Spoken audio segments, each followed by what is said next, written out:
वैसे बच्चे हमारे बिजनेस वर्ड नहीं पसंद, कहते हैं बिजनेस नहीं है, इमोशन है।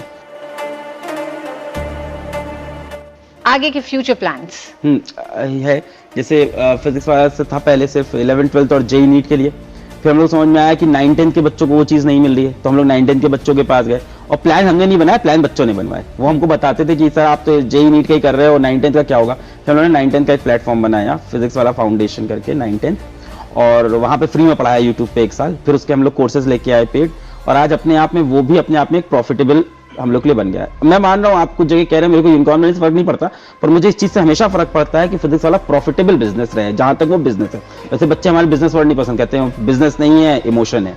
पर एक कंपनी चलाने के लिए मुझे लगता है कि प्रॉफिटेबल रहना बहुत जरूरी है। तो आज अपने आप में फाउंडेशन अपने आप में एक प्रॉफिटेबल बन गया 9 10। इस तरह से फिर हम लोगों ने डिफेंस निकाला, डिफेंस वाला वहां पे एनडीए के कोर्स लाए।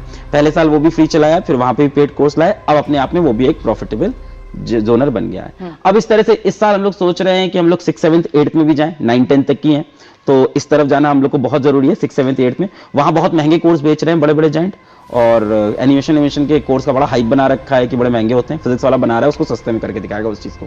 दूसरा एक बड़ा चैलेंज ये है कि 4000 फ्यूचर प्लान में एक फ्यूचर प्लान में से एक है।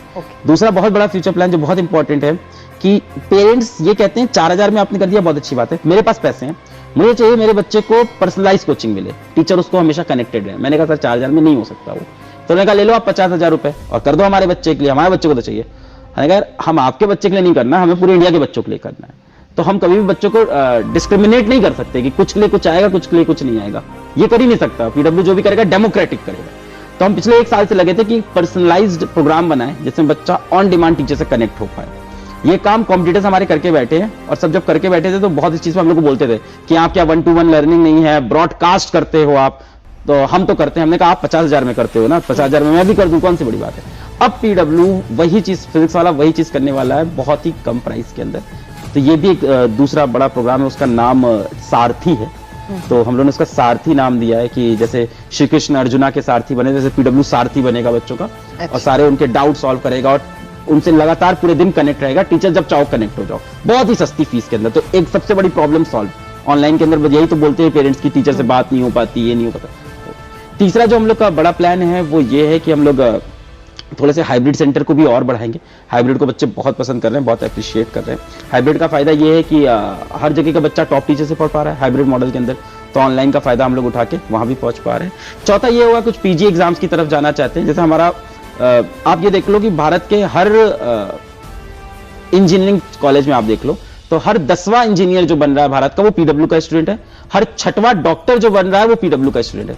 तो अब उनको आगे के कोर्स करने हैं पीजी कोर्स, तो वहां भी उनको मदद चाहिए, तो वहां के लिए भी हम लोग पीजी कोर्सेज के अंदर भी उतरना चाहते हैं। तो ये सारी चीजें, पर जो भी करेंगे भारत के अंदर करेंगे।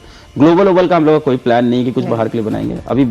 अभी सोनू का वो इंटरव्यू आया था, ठीक है, वो जैसा भी लड़का हो जो भी हो, पर वो एक जो चीज दिख रही थी, वो फीलिंग दिख रही थी ना कि अभी भी आप पहुंच नहीं पा रहे हो वहां तक, एजुकेशन वहां तक पहुंच ही नहीं रही है।